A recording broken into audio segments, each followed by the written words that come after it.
engage in give and receive action initiated by the universal prime force, all the forces necessary for existence, reproduction, and action are generated, and the entity can fulfill its purpose of creation.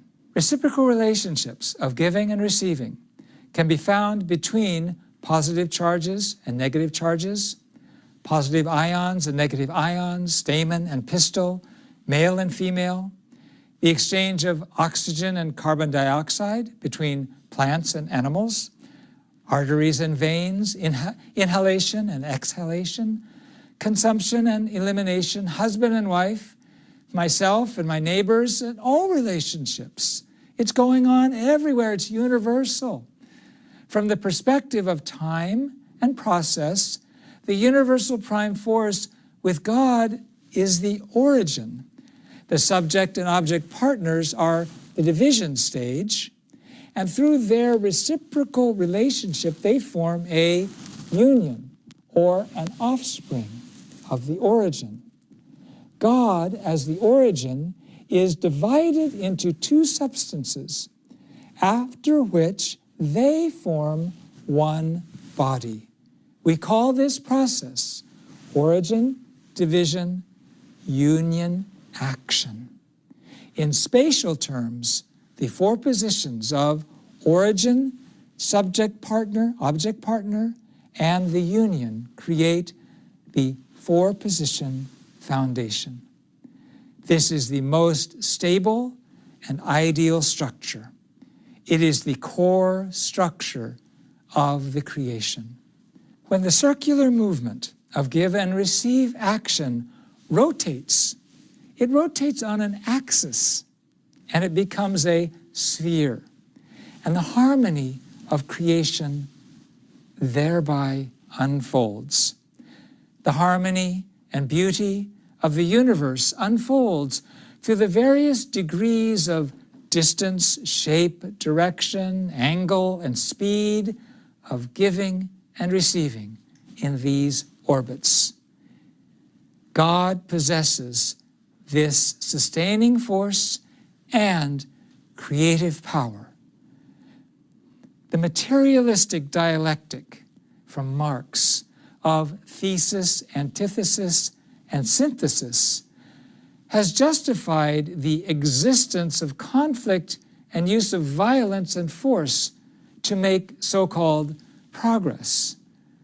The philosophy of origin, division, union, action, and the four-position foundation explains that progress actually comes through win-win relationships based on freedom and responsibility.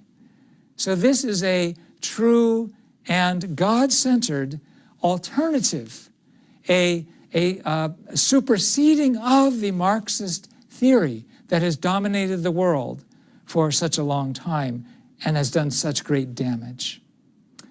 The origin, division, union, action, and the four-position foundation is a structure of universal values and mutual prosperity, not struggle and opposition. With God as the origin, all created beings exist in four-position foundations of origin, division, union, action.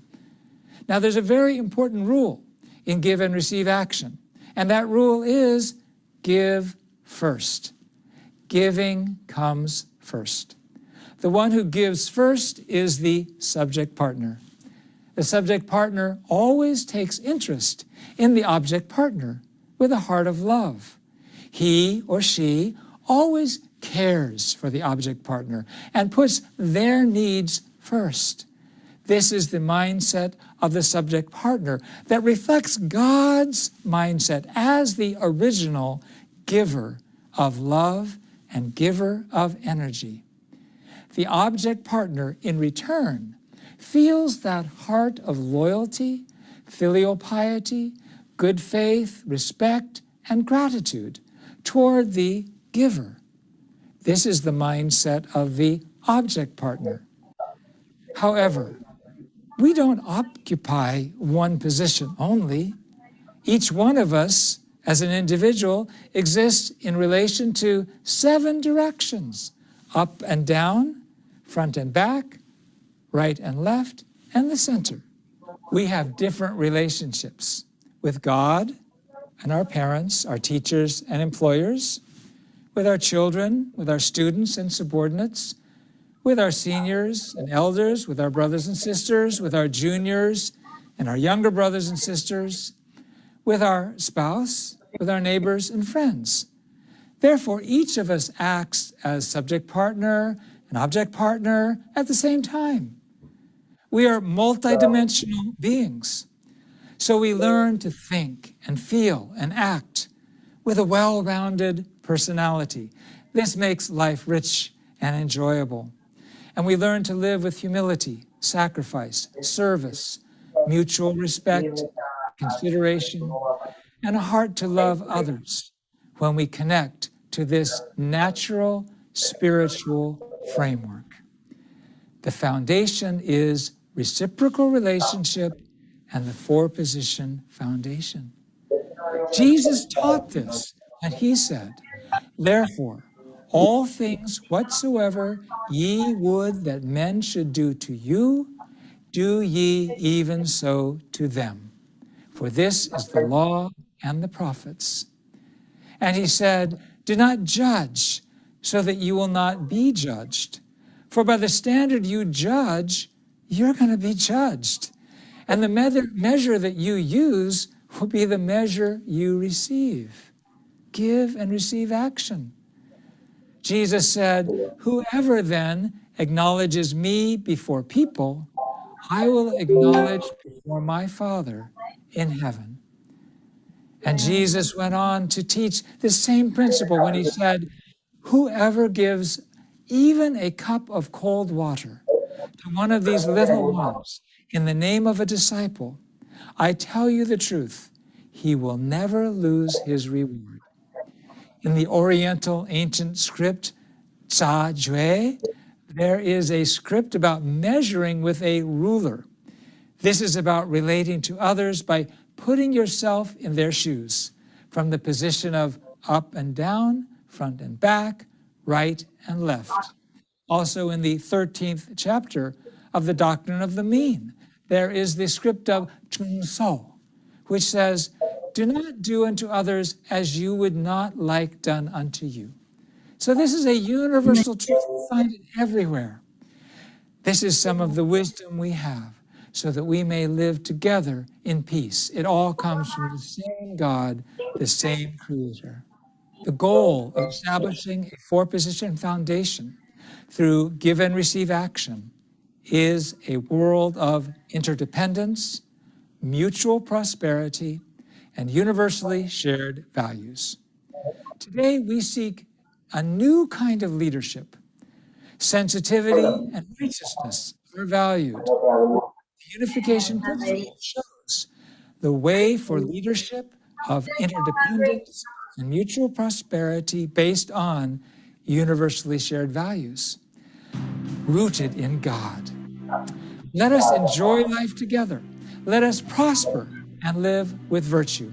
The 4-position foundation is a model based on win-win, not conflict. We strive to be altruistic, not egocentric. We live in harmony with the creation and with the Creator God. We strive to benefit each other in win-win relationships. This is the world that lifts up the person with a wide and deep embrace.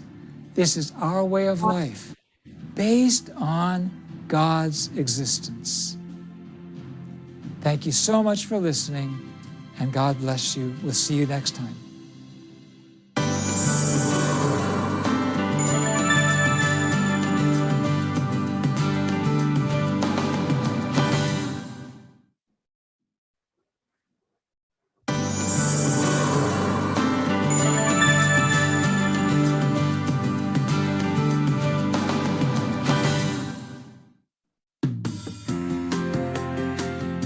Hello, I'm Dr. Tyler Hendricks, and I welcome you to our discussion of God's purpose of creation. In this world, nothing exists without a purpose. All things are created beings, and their creator had some purpose for creating them. The creator's purpose becomes the purpose of the created entity. Thus, our purpose as human beings is also determined by the Creator God, His purpose for creating us. We're going to study our purpose, why we are here, in light of God's purposes. And we can know of God's purpose of creation through the Bible. Its first book, Genesis, includes God's act of creation. Whenever God finished one stage of creation, He said, "It is good." This means it makes me happy to look at this.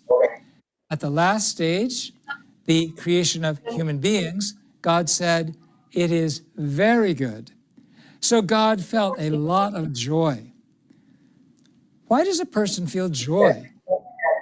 Joy comes when we are stimulated by someone or something who looks, acts, and thinks like we do. It comes when we are in familiar surroundings, like our home. It comes when we create something that reflects who we are. When we're stimulated by something that is like us, we feel joy. And then we love those object partners who give us joy. The intangible God is the same way. Actually, He has an uncontrollable urge to love object partners who look like Him and look like her. In order to fulfill this, there has to be a tangible object. Without a substantial object partner, no one, not even God, can realize joy and feel love. Only with this object partner can God love and be happy. And God's object partner feels loved and is happy also. So that's why it's win-win. Lots of love, lots of happiness. That's why the creation began. Because happiness comes through the substantial object partner that returns joy to us. The intangible God created all this variety of the whole universe with this purpose for joy. Human beings are the children of God who resemble Him completely. We are His companions of love. Then when did God feel the most happiness? It was when He created Adam and Eve, His children, when what He conceived as an idea was fulfilled. God created us according to His form and shape. In other words, God is the parents of humanity, our father and our mother. And just like our parents are so happy when we were born, when a baby is born, so too God was joyful when His children were born. God is the happiest when we resemble His form and shape, when we realize His purposes for creating us. Then what are those purposes?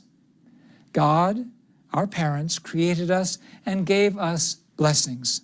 In Genesis 1:28, we read, God blessed them and said to them, "Be fruitful and increase in number.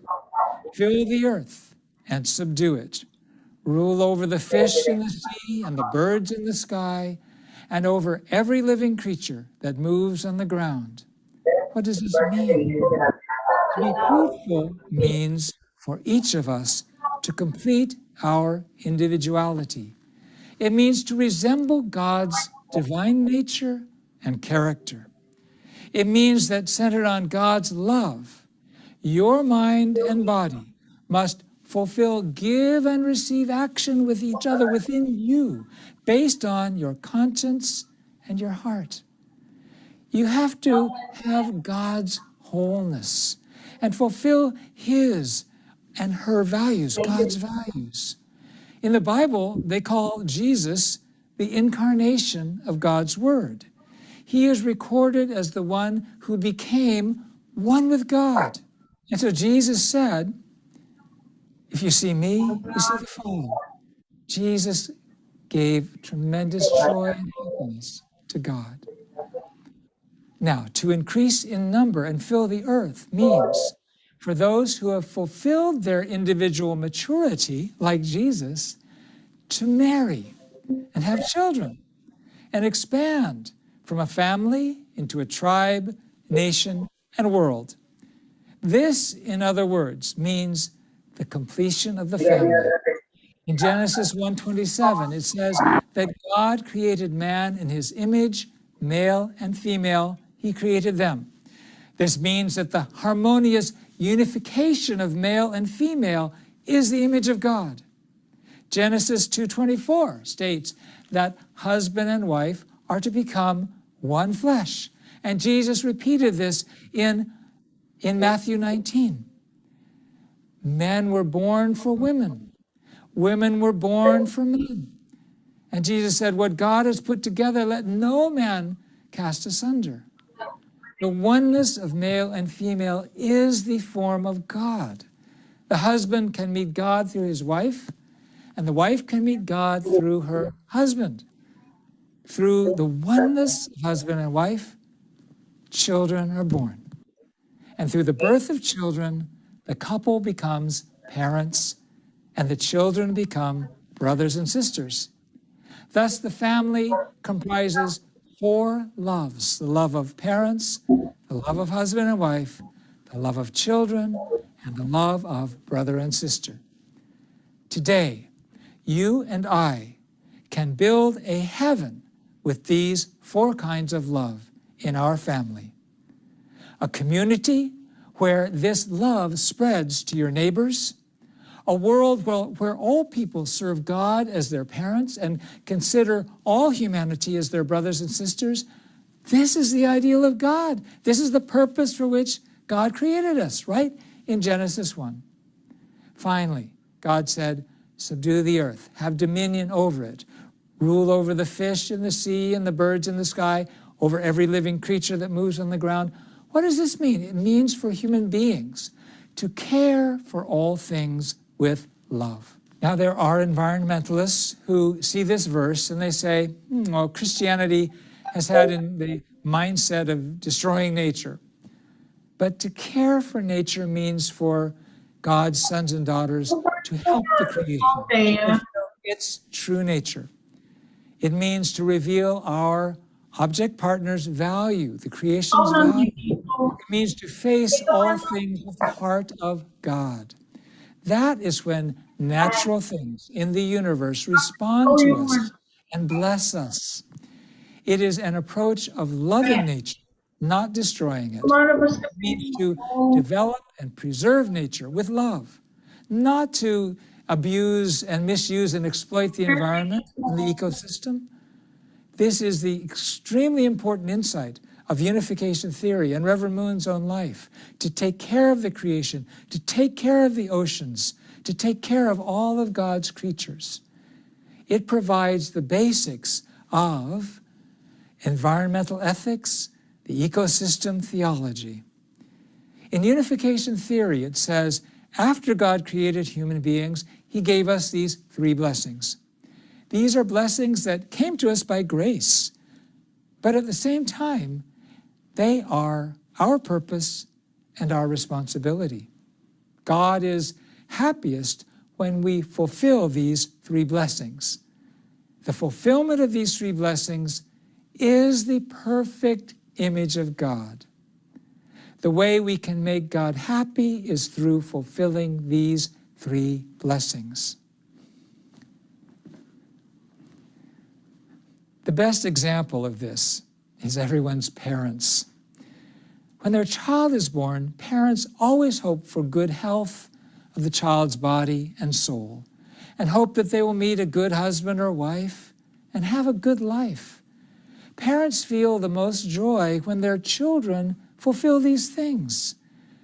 God's motive for creation was the exact same. He felt the exact same way. And he made them into these 3 blessings. This is the purpose of creation, and it's a roadmap for human life. A world where this purpose is fulfilled is heaven on earth. It's one great family in a world under God. The unification theory's ideal is to actualize heaven on earth right here, right now, here and now. Let us fulfill the three great blessings, live happy lives, and bless the world. But how can we have good reciprocal relationships? Sounds great, but how can we decide what has value and what doesn't? What is good, what's not good? These can be tough problems, and in our next session, we're going to address these questions. Thank you so much for your attention. God bless you.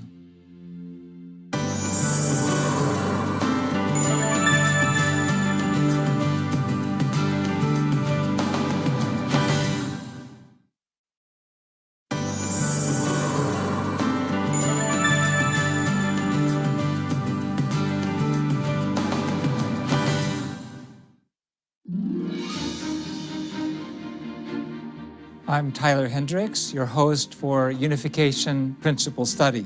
Welcome to Session 5, the Standard of Original Value. Our last session showed that we find happiness by fulfilling God's three great blessings: individual maturation, devoted family life, and care for the creation. We concluded with these questions. How can we have good relationships? How can we decide what has value and what doesn't? What is good and what is not good? The answer has to do with value. How do we decide the value of a person or an action? We need a standard by which to measure value. The standard determines whether an object partner, for example, is beautiful or unattractive, right or wrong, good or bad, unimportant or important. What is that standard?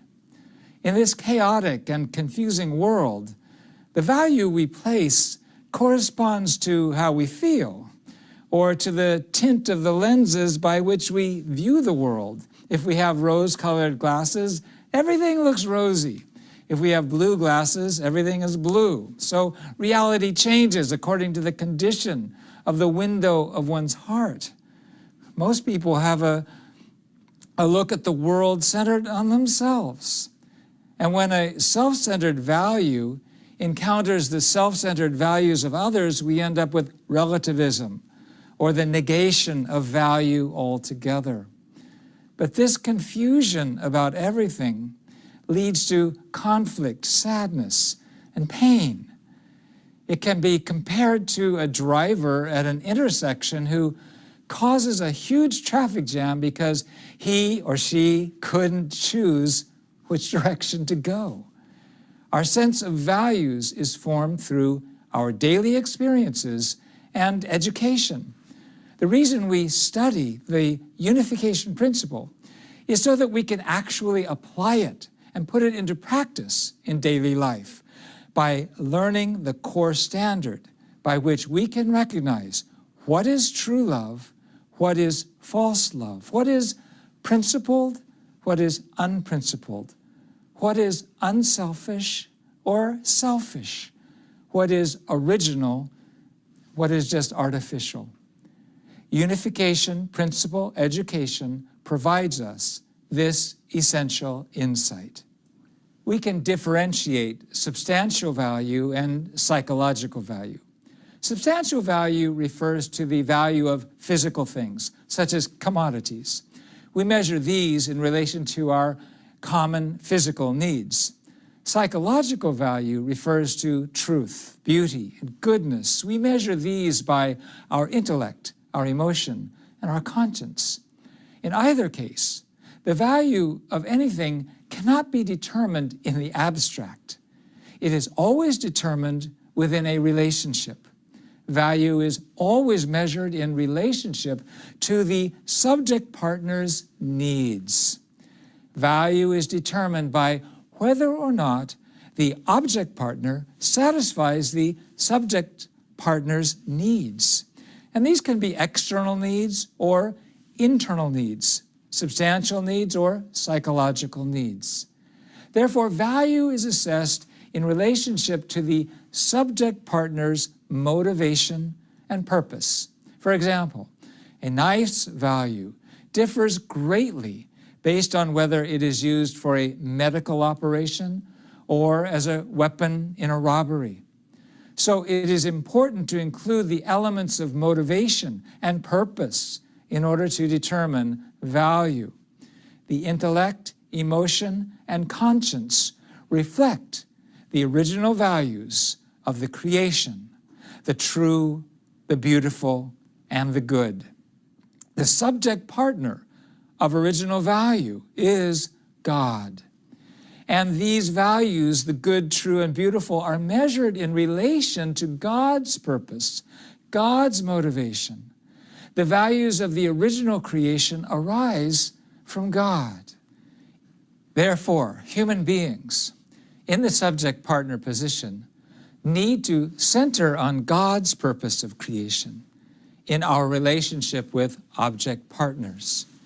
A man or woman in the subject position who is centered on God's purpose of creation seeks the values of truth, beauty, goodness, and love in their object partner, according to the function of their intellect, emotion, and will. Doing so, we establish the purpose of creation through our object partner.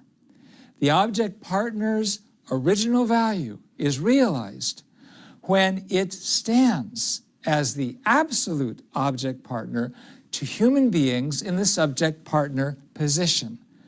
From there comes forth its truth and beauty and goodness given by God. This original value is determined always through the four-position foundation centered on God. So the unification of the subject partner's desire to pursue value and the object partner's desire to display value takes the fourth position, the object partner position, to God, subject, object partners. Therefore, the original value of creation is revealed when the subject partner's desire to pursue value and the object partner's desire to display value combine, centered on God's purpose of creation. At that moment, since God is the center of the four-position foundation, the standard of value is also God Himself. In this respect, the value of the original creation is absolute. Everything that God created has absolute value. Likewise, the absolute value is realized when God's ideal of creation is achieved through the three great blessings. At this point, the vertical force that the subject partner gives to the object partner is called love. And the vertical force that the object partner returns to the subject partner is called beauty. The power of love is active, and the stimulation of beauty is passive. In a relationship between God and human beings, God is the subject of love, and we, human beings, are the object partners of beauty. When we see a man and woman, a man becomes the subject partner of love, and a woman becomes the object partner of beauty. In the world of creation, human beings become the subject partners of love, and the world of creation becomes the object partners of beauty. But if the subject partner and the object partner enter into a state of harmonious oneness, love can exist within beauty, and beauty comes to exist within love. In the relationship between the nation and citizens, the beauty that the citizens return to the nation appears in the value of loyalty. The beauty that a subordinate returns to a superior appears as the value of loyalty. In the parent-child relationship, beauty appears as the child's filial piety toward the parents. And in the husband-wife relationship, the beauty that the wife returns to her husband appears as the value of fidelity. Should fidelity be only from the wife to her husband? No, the husband should also return fidelity to his wife. This we call absolute sexual ethics. The result of an action to pursue God's purpose of creation centered on God is good. And the result of an action to pursue Satan's purpose centered on Satan is what we call evil. Good and evil, therefore, start at the same point, human desire. But the difference is the motivation, the purpose, and the direction of that desire. When the desire is to establish the purpose of goodness, righteousness is the result. On the other hand, when the desire is selfish, whether centered on one's own self or one's own family or race or nation, then the result is unrighteousness. In order for us to manifest our original value, we need to direct our desires toward the good, according to the conscience, and according to the God-centered four-position foundation, based on loyalty, fidelity, and filial piety. This is the standard that can guide our lifestyle to achieve human happiness. Ladies and gentlemen, I pray that God can recognize your value and be able to say, you are righteous. And I hope that you can live a life of goodness with loyalty, filial piety, and fidelity. But we all admit that we need to do some growing to get to that place. How do we grow? Is it by our own self-discipline? Is it by God's grace? How do we reach full maturity? What is full maturity? Our next sessions will cover this topic. Thank you very much.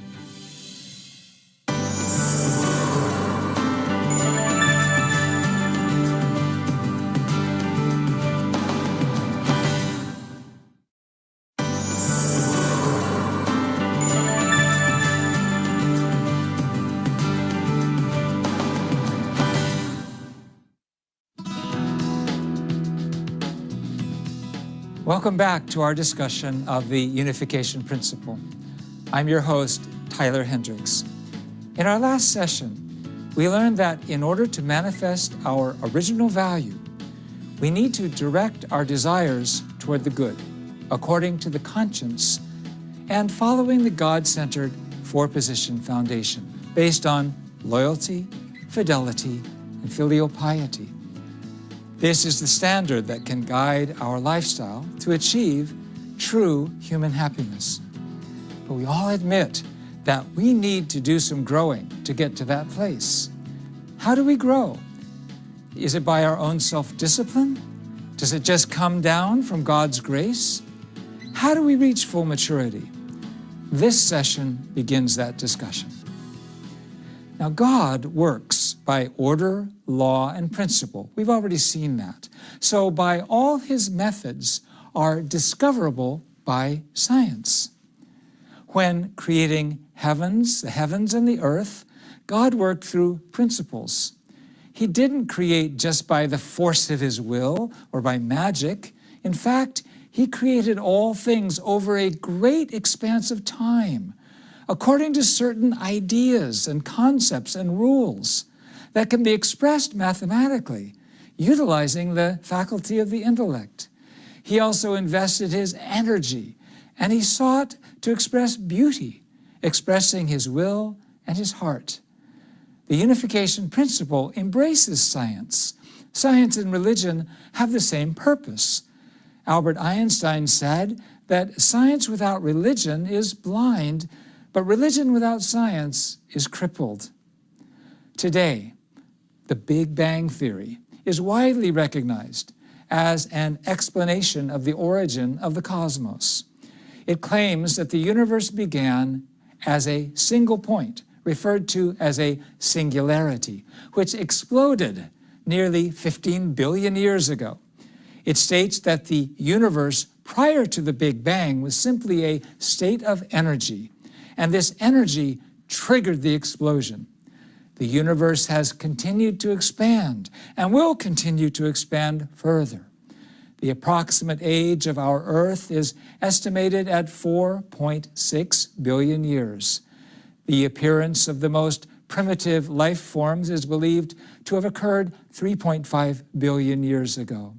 So God has spent a great deal of time to create human beings, starting from the lowest stages and gradually progressing to higher stages of existence, from the subatomic to the atomic, molecular, unicellular, plant, and finally animal stages. This theory combines evolution and creation. Scientists recognize that questions regarding the origins of the Big Bang are ultimately beyond the realm of human science. As a result, nearly 40% of American scientists retain strong religious convictions. God has not been resting since the creation of the universe. He continues to reveal his creative nature even today. He continues to participate in the cycles of nature, the birth and death of organisms, and in the course of human history. And so, he is not a God who resides outside the creation as a transcendent being. He is omnipresent, existing both within and without, transcendent and yet immanent. The 6 days set forth in the first chapter of Genesis actually represents 6 stages of the universe's creation. These correspond to the 6 epochs defined by modern science: the Azoic, Archaeozoic, Proterozoic, Paleozoic, Mesozoic, and Cenozoic eras. So the authors of Genesis emphasized 6 days in order to identify the 7th day as a day of rest. Having been taken away, as they were, into captivity by the Babylonians and forced into cruel slave labor, the Jewish scribes wrote down Genesis in the midst of a very painful experience. It was in essence a plea for their liberation from suffering. The process of God's creation proceeded for 6 days, and on the 7th day he rested, they wrote. He also commanded that no person should work on the 7th day. Therefore, we too should rest on the Sabbath in order to honor the day of God's rest. Just as God's creation developed over a given period of time, the principle points out that all created things each require a period of growth. No plant becomes a tree as soon as it sprouts. No baby becomes an adult as soon as it is born. All the phenomena that occur within the created world bear results only after a set period of time. This is because all things were designed for a specific period of growth in order to reach maturity. All things, in the course of maturation, pass through 3 ordered stages of growth, which we call formation, growth, and completion. Human beings also pass through formation, growth, and completion stages on our way to maturity. During the process of growth, things are meant to grow in accordance with the principle itself, actually in an autonomous manner. During this time, God, as the ultimate supervisor, manages the growth indirectly through the principle. And God relates only with the results of the growth. The principle refers to this as the realm of God's indirect dominion, the realm of dominion over the results of the principle. However, human beings were created uniquely. What is unique about us? We are to reach maturity, not only by the independent force of the principle, but also by fulfilling a given portion of our own responsibility. Let's examine God's words to Adam and Eve. He said, "In the day that you eat of that fruit, you will surely die." So this meant that the decision to obey and not eat the fruit, or to disobey and eat the fruit, was never God's decision. It was Adam and Eve's decision. Thus, our completion is not dependent solely upon God's power. God didn't give a commandment to any other animals, any other creations, just to us. He gave us human responsibility. We need to fulfill that to become complete. The fact that human beings were created to only reach perfection upon the completion of personal responsibility indicates that God's ultimate desire was to bestow upon us a degree of creative potential akin to his own. Thus, he gave human beings a portion of responsibility that even he himself could not interfere with. It was for the purpose of bestowing upon humanity the right to stand in the position of creator and exercise dominion over the rest of creation, just as God exercises dominion over humanity. Truly, we are created in his image. Herein lays the unique and vital feature of the unification principle. Religions are divided into two categories: self-reliant and salvific. Self-reliant religions preach personal responsibility concerning salvation. Buddhism is one such example. Salvific religions preach the need for either a God or a Savior in order to achieve salvation. Christianity is an example of that. The unification principle expresses the need for cooperation between God and man and woman in order for salvation to come about. Perfection is achieved only when human beings fulfill their portion of responsibility in addition to God's responsibility.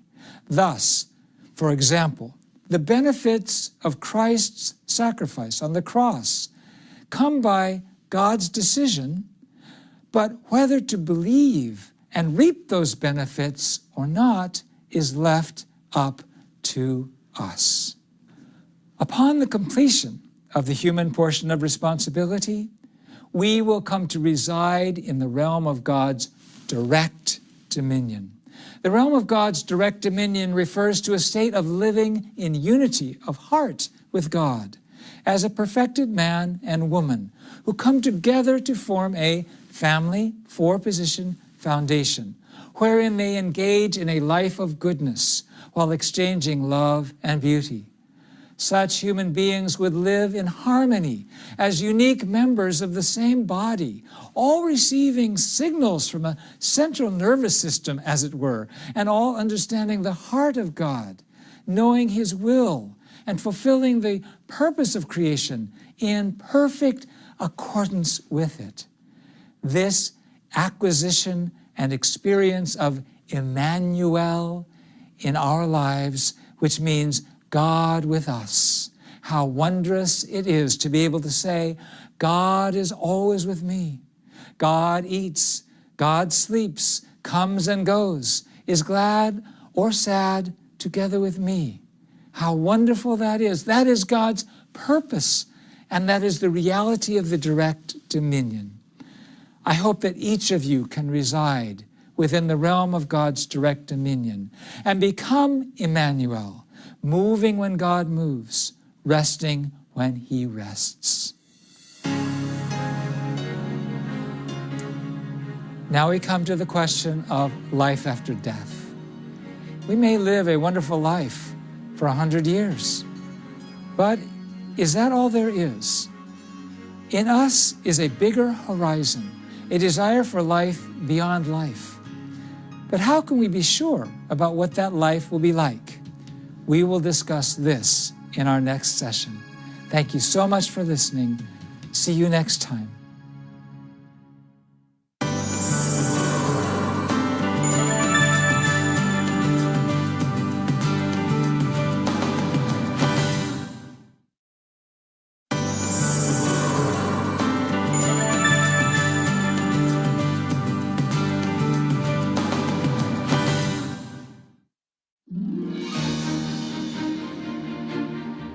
Welcome back to the Unification Principle presentations. I'm your host, Dr. Tyler Hendricks. In our last session, we talked about the process of growth through which we go, and that our growth depends on the decisions that we make. Now we come to the question of life after death. We may live a wonderful life for 100 years, but is that all there is? In us, there's a bigger horizon, a desire for life beyond life. But how can we be sure about what that life will be like? We will discuss this in today's session. To live well and to die well is the greatest aim of our life. We assume that if we live well, we will die well. Erich Fromm, one of the most influential thinkers of the 20th century, pointed out the damage done by the material abundance brought about by industrialization. He emphasized giving up a life of acquiring and adopting a life of being in his book, To Have or to Be. The Unification Principle deals with this under the theme, the incorporeal and corporeal world centered on human beings. The fundamental premise is based on the existence of an afterlife in a realm we call the spirit world. God created human beings with dual natures, the external form, as the body, and the internal nature, which is our spirit. A person has actually 3 phases of life. We start with 9 months inside the mother's womb, which is 10 by Korean counting. We might have up to 100 years on earth. And then the 3rd stage, eternity in this spirit world. The Unification Principle calls this the incorporeal world.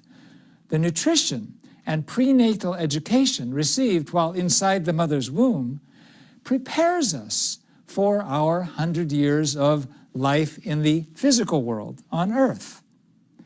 But in a similar manner, the physical life on earth prepares us for the eternal life in the spirit world. The life we live on earth is the basis for our life in the spirit world. If we live well on earth, we hope to die well as we transition to the next world. What nutrients do we need on earth in order to be healthy? According to the World Health Organization, health is a state of well-being in the physical, mental, and social dimensions. So they know that health is more than just a physical state. The human being is composed of spirit and flesh. The physical aspect is defined as the faculty that embodies the physical desires for food, shelter, and procreation. The physical body maintains its health by receiving yang energy in the form of sunlight and air, and what we call yin energy in the form of water and food. These perform a give and receive action within the body centered on the blood circulation. The physical aspect of a human body consists of a physical body and a physical mind, your basic instincts. And these are all very good. We need a physical body to live and to function and multiply and do many things in this physical world.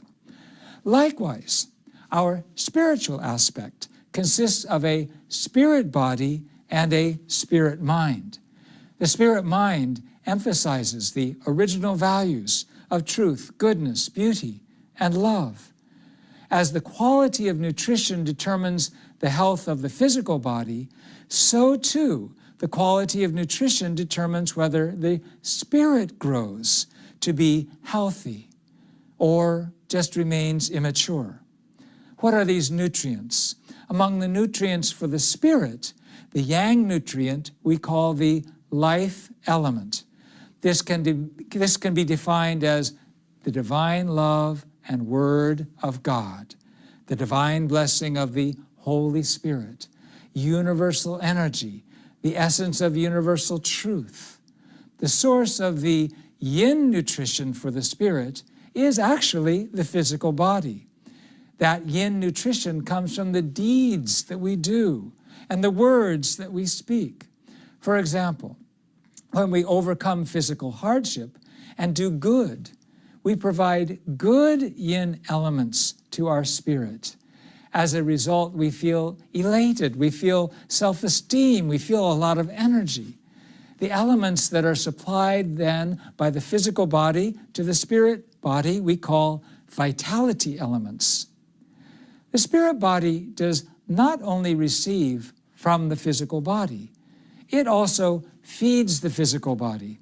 When we are happy spiritually, our physical body physically becomes energized and healthy. When we're excited, we sing and dance. On the other hand, when we're stressed out, our body gets tired and in the long term becomes ill, diseased. This proves that the state of the spirit body affects the physical body. In order to grow beautifully and reach maturity, the spirit body should be supplied with pure vitality elements from the physical body. How can the spirit body receive this from the physical body? The conduct of the physical body should be good actions and good words. One should live a good life, not an evil life. Your words should be truthful, kind, and polite. Give words of appreciation, encouragement, and love. And avoid complaint and anger or vulgar words. Don't talk about that. Don't talk like that. Your actions and conduct should be moral and ethical. Immoral, unethical conduct is fatal to the spirit body. An altruistic life, living for the sake of others, should be adopted, not a self-centered life. Life for the sake of others, a life of true love, definitely is the source of good vitality elements for a healthy spirit body and fantastic spiritual growth. Also, in order to nurture the spirit body to reach maturity, it is important to provide plenty of life elements. Life elements. This includes true love derived from the heart of God and the universal prime force. The life element is the spirit and truth of God. The life element is the grace and blessing of God. Life elements are the teachings and words of truth.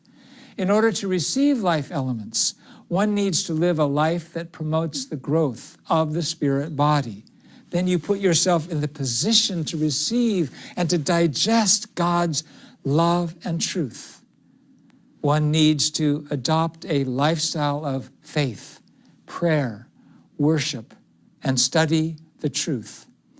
Why do people pray, sing holy songs, attend church services, practice asceticism, and study words of truth? They do so in order to receive life elements, which are necessary nutrition required for the maturation of the spirit body. They live a life based on teachings of truth to ensure that they receive pure life elements, the nutrition necessary for the spirit body. When we live without faith, when we give in to physical desires, exposing ourselves to pornography or other kinds of satanic temptations, the flow of life elements becomes clogged. Instead, evil elements permeate the spirit body. Such evil elements are fatal to the spirit body.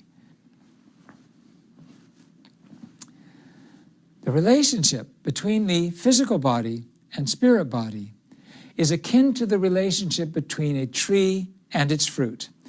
When an apple tree receives plenty of fertilizer, water, and an optimum amount of sunlight and warmth, What kind of fruit does it produce? The tree produces large, shiny, sweet apples of a high quality. These apples will bring a high price. In contrast, if the tree didn't receive fertilizer or favorable weather, what kind of apples will it produce? The apples will drop before they even ripen. This illustrates the relationship between the physical body and the spirit body. The spirit body, which lives for eternity in the spirit world, requires a physical body in order to grow. It follows the same principles as the fruit that can grow and ripen only while attached to the tree. It is not possible to grow or mature after passing over to the spirit world, after you separate from the tree. As such, the life we live through our body in the physical world is so precious. It is imperative that we repent and ask for forgiveness for whatever sins or deeds or mistakes we made, and repay our loans and fulfill our duties and responsibilities. Favors received and animosity issues should be dealt with clearly while we're on the earth. Therefore, Jesus handed the keys to the kingdom of heaven to St. Peter and said that whatever you bind on earth will be bound in heaven. Whatever you loose on earth will be loosed in heaven. God doesn't decide whether a spirit body ends up in heaven or in hell. The spirit body, the person itself, decides its destination. The spirit world is a world of light. If a spirit body has lied and hurt people, it will feel ashamed and will want to run away from the light. The world of darkness is hell. On the other hand, if a spirit body lives a good life and received good vitality elements and life elements from above, it will move forward to the center of the world of light. The center of the world of light is heaven. We need to ponder every day on how valuable our life on earth is and be grateful for it. What we have talked about is God's ideal. And yes, it's very idealistic. But human beings live in a reality with a lot of grief and loneliness. Every day, countless events which ought not to occur are occurring around us. We easily witness others suffering due to such circumstances, and we ourselves suffer.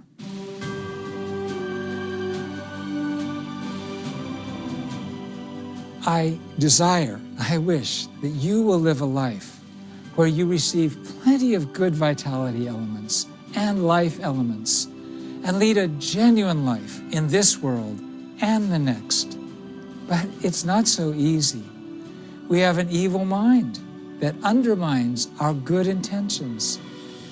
If we could discover the source of this evil mind, which no one wants to have, then we would have hope to get rid of it. Our next session will provide surprising answers.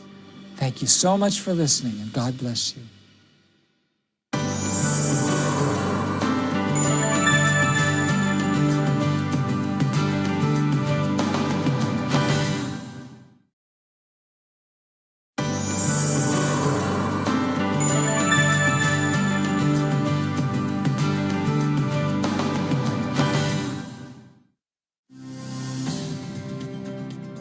Welcome back to our series on the Unification Principles. I'm your host, Dr. Tyler Hendricks.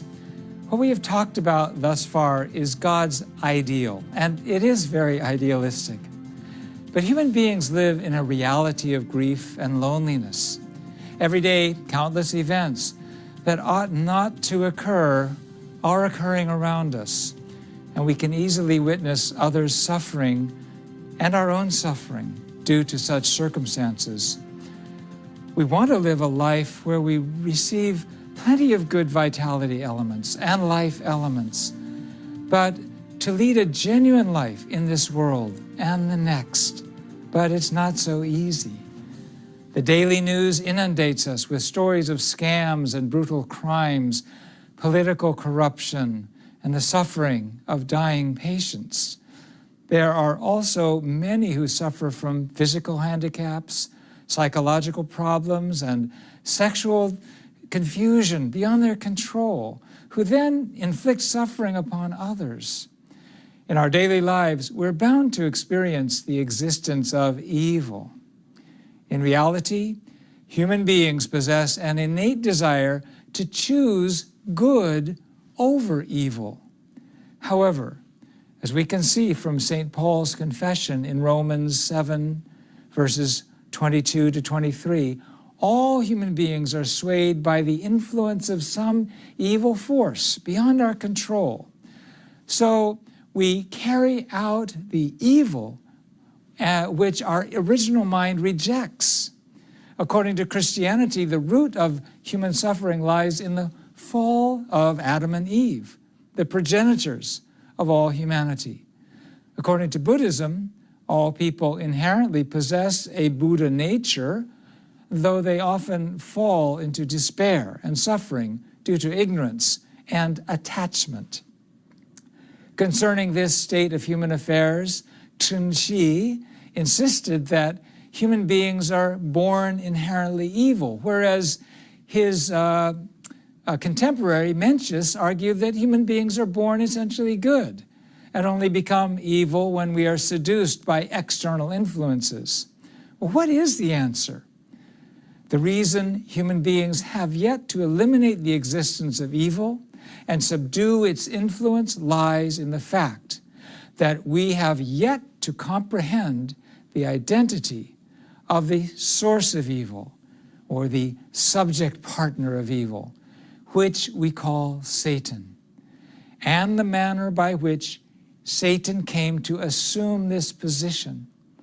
Thus, it is necessary for us to first uncover the motivation and path by which Satan became, as his title implies, the adversary, and thereby open the path for humanity to finally eradicate evil and create a new history of goodness. The divine principle deals with this subject in the section entitled The Human Fall. Let us first investigate the source of human suffering, the root of evil. Starting in Genesis 4, the Bible records an account of the fall. Genesis 2:17 states, "But of the fruit of the tree of the knowledge of good and evil, you shall not partake, for in the day that you do, you shall surely die." This was God's word to Adam, his son. This explains that the breaking of this commandment, the partaking of the fruit of the tree of the knowledge of good and evil, is the root of all evil, according to the Bible. Some have ventured to interpret this fruit, which must be a very important point, interpret this fruit to be of a literal variety, perhaps an apple or a peach. Could this actually be the case? What reason would the parent of humanity, God, have to create an enticing fruit, but that would kill his children? Even fallen parents don't put poisoned fruit in front of their children that's going to kill them. Jesus professed that food alone does not make a person unclean. He said, it isn't what you put into your mouth that defiles you, it's what comes out of your mouth. Matthew 15:11. Also, it is impossible for the effect of literal fruit to be passed on and inherited generation after generation. So if we intend to clearly understand the nature of the fall, we need to know the nature of this fruit. And then we must first understand the nature of the tree upon which this fruit grew, the tree of the knowledge of good and evil. However, there are only two references in the Bible to this tree: Genesis chapter 2, verses 9 and verse 17. And thus we will discover the significance of this fruit by comparison with its counterpart, the other tree that was right next to it, the tree of life. References to the tree of life are found throughout the Bible. In Proverbs 13:12, we can deduce that the Old Testament Israelites desired to attain this tree of life. It says that hope deferred makes the heart sick, but desire fulfilled is the tree of life. In Revelation 22:14, we can further deduce that attaining the tree of life remained the desire of those living even after the time of Christ. So it says, "Blessed are those who wash their robes, that they may have the right to the tree of life." Everyone wants the tree of life. Since the ultimate desire of fallen people is to attain the tree of life, we can also assume that this must have been Adam's desire as well, even before the fall. Genesis 3:24 reveals that after the fall, God placed a pair of cherubim, angels with flaming swords, to guard the way to the tree of life. Thus, we can deduce that Adam's desire before the fall was to attain that tree of life. So what must have been the desire of immature Adam? It was assuredly to become a complete man, having achieved God's ideal of creation. So the tree of life represents a man who has achieved the purpose of creation. Now, therefore, the tree of the knowledge of good and evil, which stood next to the tree of life at the center of the Garden of Eden, must represent a completed woman, namely Eve. So consequently, the fruit of that tree represented Eve's fruit, specifically Eve's love. Eve, according to the nature of her love, possessed the potential to bring forth either good or bad fruit. And so the tree was referred to as the tree of the knowledge of good and evil. Therefore, the fact that they partook of the fruit is a coded reference to the consummation of a love relationship. However, the reason this was considered sinful was due to the fact that it was a love relationship that God had not sanctioned. It signifies that Eve consummated a love relationship with the one who first offered her that fruit, Satan, represented as a serpent. Then, what is the exact identity of this serpent who became Satan? According to the Bible, this serpent could converse with human beings. He knew the expressed command of God against partaking of the fruit. Revelation 12:9 reveals that this serpent's abode was once in heaven. He also possessed the ability to transcend time and space, and in order to dominate the human spirit. What sort of being could possibly possess such characteristics? Besides God, Adam, and Eve, what being stood in such a position? There are no beings like this other than the angels. 2 Peter 2:4 reveals that the identity of this serpent who ensnared humanity in sin is none other than an angel. In particular, Jude, verses 6 and 7 reveals that the angels fell, and the reason for their fall was fornication. And I will quote the scriptures. "And the angels who did not keep their own domain, but abandoned their proper abode, he has kept in eternal bonds, under darkness for the judgment of the great day, just as Sodom and Gomorrah and the cities around them, since they, in the same way as those, indulged in gross immorality, in the same way as the angels, indulged in gross immorality and went after strange flesh, are exhibited as an example in undergoing the punishment of eternal fire." Now, fornication is an act that cannot be committed alone. Then who was the angel's object partner of fornication? Genesis 2:25 tells us that before the fall, Adam and Eve were naked and unashamed.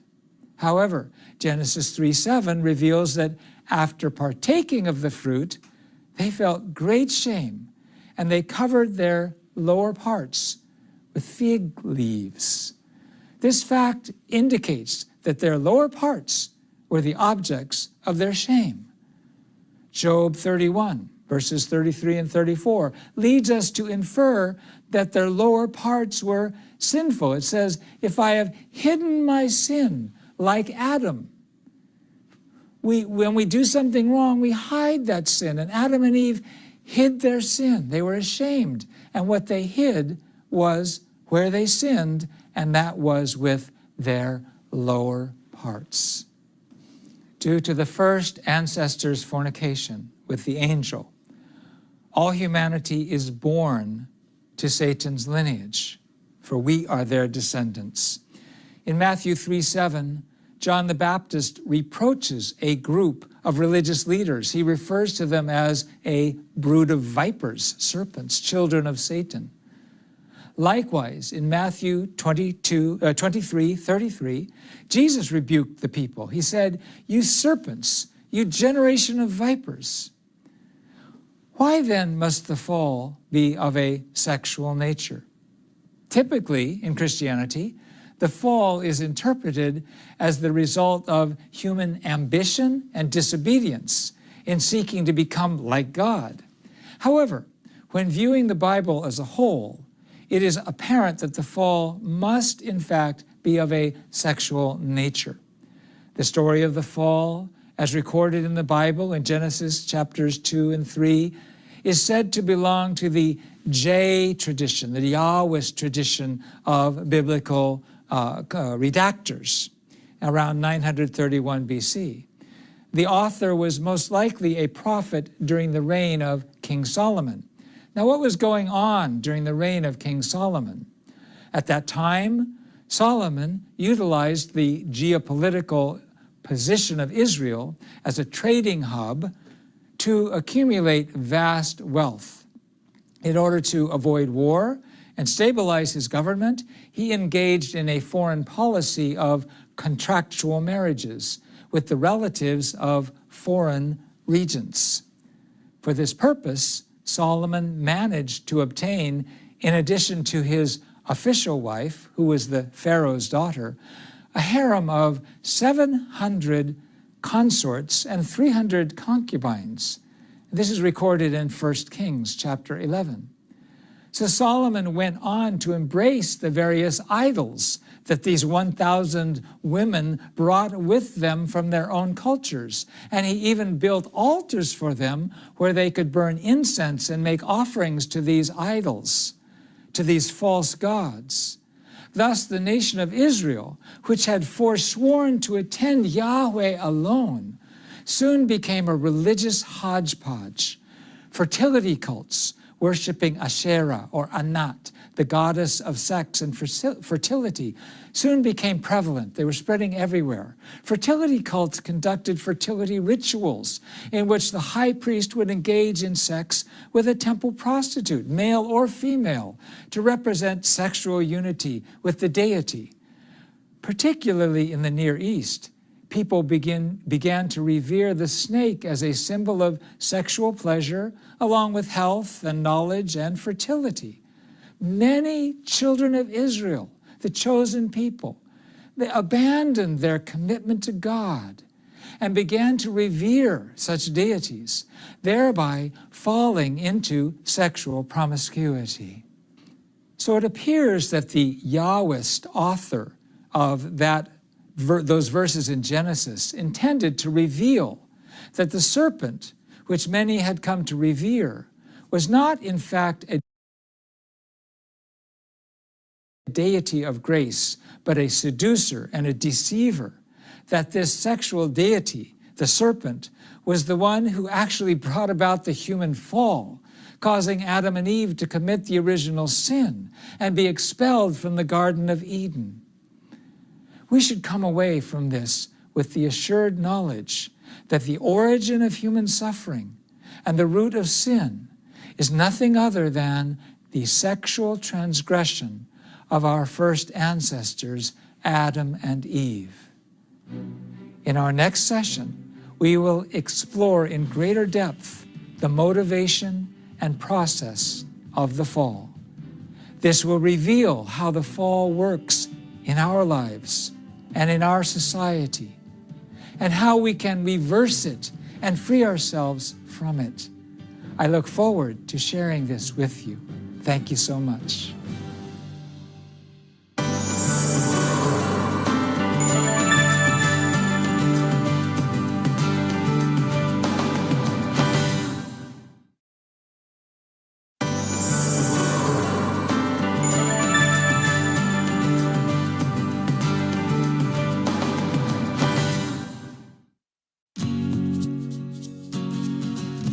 Welcome back to our series of presentations on the Unification Principle. In our last session, we discovered that the root of sin and human suffering is embedded in illicit sexual relationships. If true, this would mean that sexual immorality is the root of all evils. We have to admit that no human beings, no laws or religious systems have been able to prevent sexual immorality. Every religion regards it as a grave sin, and social science reveals how destructive it is of individual as well as societal well-being. Nonetheless, society cannot free us of this problem. This is because it is the very root of sin, and it is part of who we are. Therefore, we have never discovered the motivations behind the fall and the process by which it came about. In this session, we will learn about the motivation and the process of the fall. It is clear that Satan was the serpent who tempted humankind to fall. So, did Satan exist as God's adversary from the beginning? If there were a power contradicting God from the beginning, the struggle of good and evil would be everlasting. In that case, religious life, seeking a universal ideal of goodness and truth and beauty and love, would be futile. In fact, creation couldn't even have begun. Satan did not exist with God at the origin. And God is a God of goodness who would never create Satan. God created angels as good beings, but an archangel fell by his own will and became Satan. Let's talk about angels for a moment. When God created the universe, he created the angels first. In Genesis 1:26, we read, God says, "Let us make man in our image, after our likeness." God put himself in the plural. God is El, but we have God referred to here in the plural form, Elohim. Why in the plural form, we? It refers to the angels who were created before any other creation. God was speaking to the angels. The purpose of God creating the angels was to take care of Adam and Eve. Before Adam and Eve existed, the archangel was responsible for the environment in the Garden of Eden. The angels were created as servants to God and to human beings. Human beings, as children of God, have the qualification to have dominion over all God's creation, including the angels. The angel is a servant and messenger. The angel is an individual entity that has no concept of being a man or a woman, but it appears as a man, but it really doesn't represent either gender. In the Bible, angels are referred to as he rather than she, and all the angels appear in the form of a man when they deliver the message from God, but this is only their appearance, not their essential nature. Through her relationship with the archangel, Eve received feelings of dread arising from the pangs of a guilty conscience. But she also gained knowledge that preventing it, so why didn't God intervene to prevent the fall? This is a most important question, and we will answer it in the next session. Thank you so much for listening. See you next time.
Hello po, good evening. Yes, good evening. Good evening po. Bakit pahina na Di nakarating sina Herwin? Yung, hindi po. yung mag-lecture sana.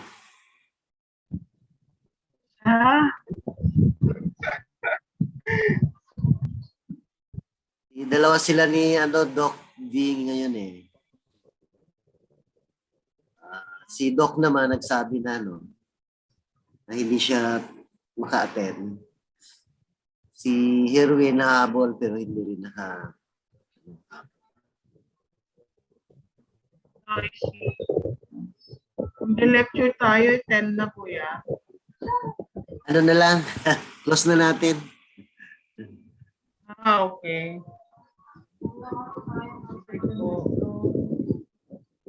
Grabe. Hindi na rin ako sanay pumunta ng sakit sa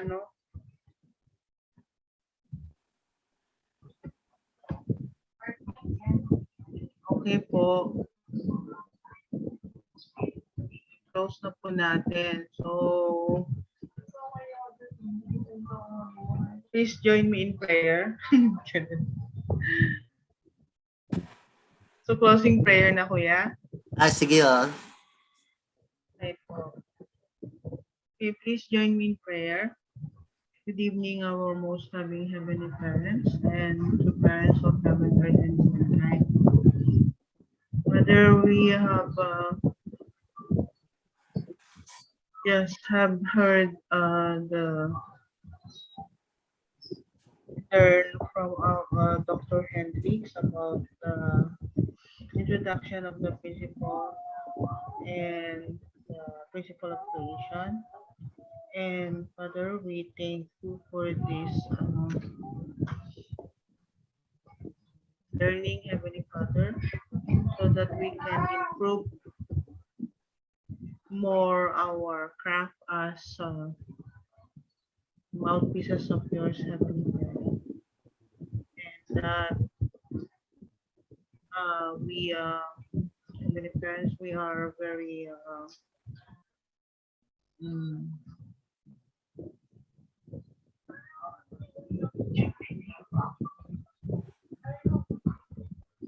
we are sorry, Heavenly Parents, because we haven't are not prepared, Heavenly Father, to truly become present in this in our class, Heavenly Parent. We hope, Heavenly Parents, that tomorrow we will have a very good attendance, and with this, Heavenly Parents, we are very thankful. Father,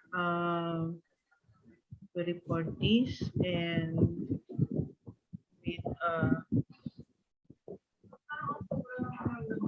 regretful heart. Heavenly Father, we say this and report this in the names of Ryan Helena Dolendos and his family. Adju. Aju. Okay po. Sorry po yung hindi ko po So, sana mas maganda po yung attendance natin tomorrow. And, yeah. With this, we would like to close this and as our class. Thank you po. Thank you. Good night. Good night po. See you tomorrow.